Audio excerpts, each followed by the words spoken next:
নবীর জামানায় আবু জাহেল, উতবা, শাইবা, আবু লাহাব ওরা কাফটা কাফের হওয়া সত্ত্বেও আমার নবীর চরিত্রে আঘাত করতে পারে নাই। কিন্তু ওই সময়ের লেবাসদারি মুনাফিকরা নবীর চরিত্রে আঘাত দিয়েছে। বর্তমানেও মুনাফিকরা আমার নবীর চরিত্রে আঘাত করে। পরিষ্কার না? জোরে কোন? পরিষ্কার কথা। আব্দুল্লাহ ইবনে উবাই ইবনে সালুল ঘটনা ছড়ায় দিছে, দেখছো? কারণ মুনাফিকদের কাজ হলো ইসলামকে এক হতে দিবে না। ঠিক না বে ঠিক? এটা মুসলমানের কাজ, মুনাফিকের কাজ যে মুসলমানকে ঘরের শত্রু বড় শত্রু। ঠিক কিনা বলে? ঘরের শত্রু বড় শত্রু, বাহিরের শত্রু নিয়ে টেনশন নাই, টেনশন তো ঘরের শত্রু নিয়ে। ঘরের শত্রুই সবচেয়ে বড় শত্রু। আব্দুল্লাহ ইবনে উবাই ইবনে সালুল এই মুনাফিক এই কথা যখন ছড়ায় দিছে, আল্লাহর কুদরত, সাহাবাই কেরামের মধ্যেও কিছু কিছু সাহাবাই কেরাম এই কথার সাথে তারাও তাল মিলাইছে। বিশেষ করে নবীজির একজন সাহাবী হাসান ইবনে সাবিত, বদরি সাহাবী, নবীজির এমন একজন সাহাবী যেই সাহাবী নবীর প্রশংসায় কবিতা আবৃত্তি করতেন, বড় একজন কাব্যকার ছিলেন।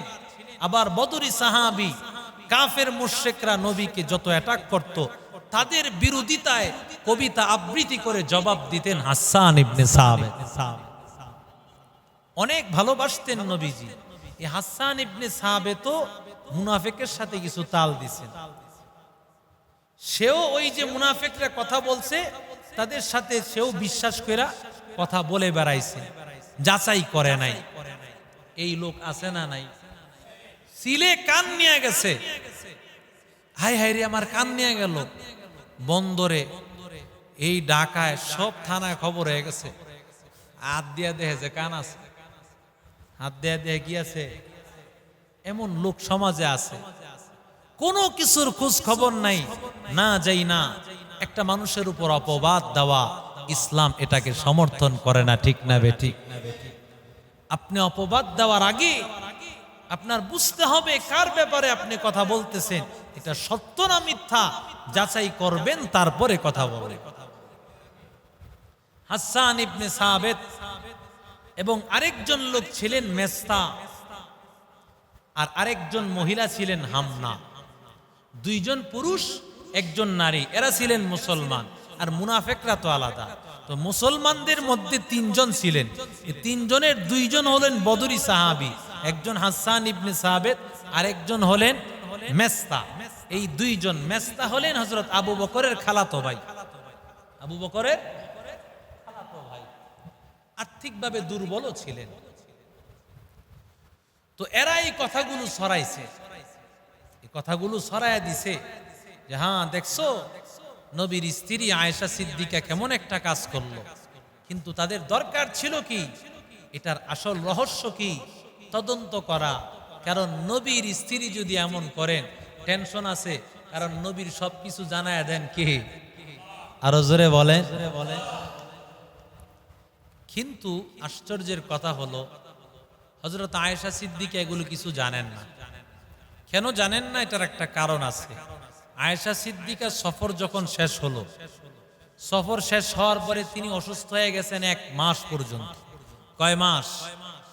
1 মাস বিছানা থেকে উঠতে পারেন না, 1 মাস অসুস্থ। এই 1 মাসের মধ্যে একদিন, এই 1 মাসের মধ্যে একদিন উম্মে মেস্তা, ওই যে মেস্তা আবু বকরের খালাতো ভাই, এই মেস্তার যে মা, এই মা তার সেবা যত্ন করতেছে। তো মেস্তার মা আবু বকরের কি হবে? আবু বকরের খালা। তা আবু বকরের খালা হইলে আয়েশার কি হবে? দাদি নাকি না ফুফু হবে? হ্যাঁ, নানি, নানি হবে।